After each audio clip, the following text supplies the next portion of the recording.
Today we're going to be finishing our Thiebaud Gumball machine paintings.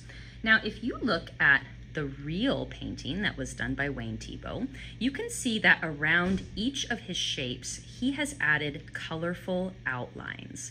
He used different colors on all different areas of the machine, including the gumballs and the machine itself, and even the table. You can see how he's used different colors to outline each of these areas. We're going to be achieving the same effect by using different oil pastels. So now that our paint is dry, we will be able to choose a variety of different colors that we think look good. And I think I'm gonna start with some of these kind of lighter colors today. And I'm just going to begin outlining each of my shapes. So I can start with some of my gumballs. And I don't have to use the same oil pastel color on each gumball. I can switch it up. I can do some of them green. I can do some of them blue. This is your chance to really be an artist and choose colors that you think look good together. So there's not really a right or wrong answer. You get to choose. Now, as I'm working, I'm making sure that I'm pressing pretty hard with my pastel so that the color shows up nice and bright.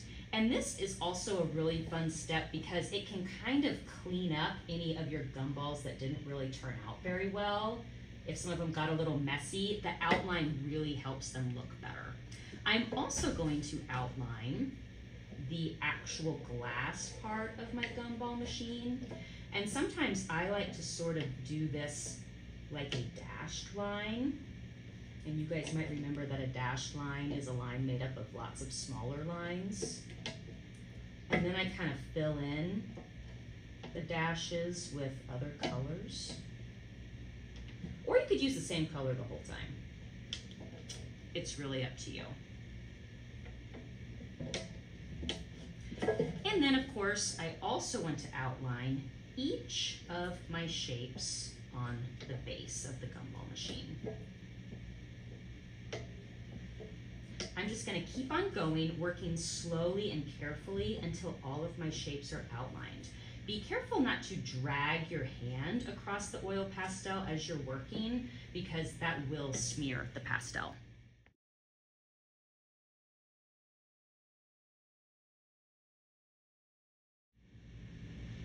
Once we've outlined everything, it is time for the best part, which is adding a little highlight to each gumball.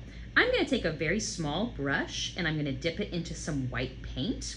And very carefully, I'm going to put a highlight on the top part of each gumball. And this really makes them look real and three-dimensional, like they're little round shiny gumballs, just like you would see in real life. Now, the trick to this part is you want to make sure that you keep your hand off of the wet paint.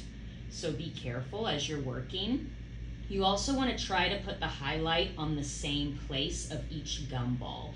So don't put some highlights on top and some on the bottom. They all should go on the top area of your gumballs.